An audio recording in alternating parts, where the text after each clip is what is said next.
দেশে নিজেদের বুকে ধারণ করে শহীদের যে আত্মত্যাগ, জুলাইয়ের যোদ্ধাদের যে রক্ত দেয়া, সেগুলোকে আমরা যতক্ষণ ধারণ করে সামনের দিকে এগিয়ে চলবো ততক্ষণ কারো প্রোপাগান্ডা আমাদের কিছু আসে যায় না, ততক্ষণ ওই বিদেশি এজেন্টদের চক্রান্তে আমাদের কিছু আসে যায় না।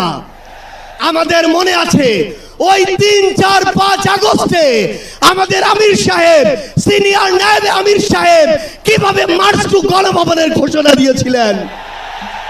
আমরা স্পষ্ট করে আপনাদেরকে একটা কথা বলি, এই 24 পরবর্তী বাংলাদেশে আমরা যারা অভ্যুত্থানের সহযোদ্ধা ছিলাম, আমরা যদি ঐক্যবদ্ধ থাকি, আগামীর বাংলাদেশে আর কোন ফ্যাসিস্ট কোন নামে কোন ব্যক্তিকে সামনে রেখে কোন দলকে সামনে রেখে এই বাংলাদেশে দাঁড়াতে পারবে না।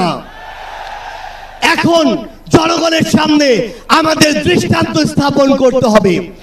আমরা আমাদের কাজের মাধ্যমে প্রত্যেকটি ক্ষেত্রে যেন সেই দৃষ্টান্ত স্থাপন করতে পারি।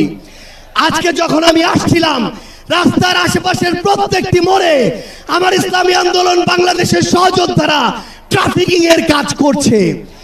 এটাই হচ্ছে দৃষ্টান্ত যে আমরা কাজ করব, আমাদের রাজনৈতিক সমাবেশ করব, একই সাথে জনগণের যেন দুর্ভোগ না হয় সেটাও আমাদের মাথায় থাকবে।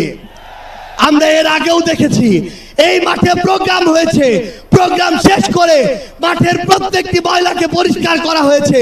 এটাই হচ্ছে আগামীর বাংলাদেশের দৃষ্টান্ত যে আমাদের যারা সাময়িক যদি কোনো সমস্যা হয় আমরা আবার ঐক্যবদ্ধভাবে সেই সমস্যার সমাধান করব।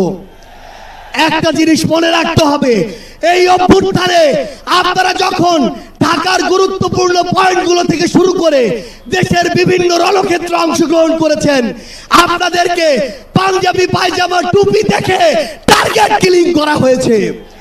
আমার মাদ্রাসার অসংখ্য ভাই এই টার্গেট কিলিং এর শিকার হয়েছে।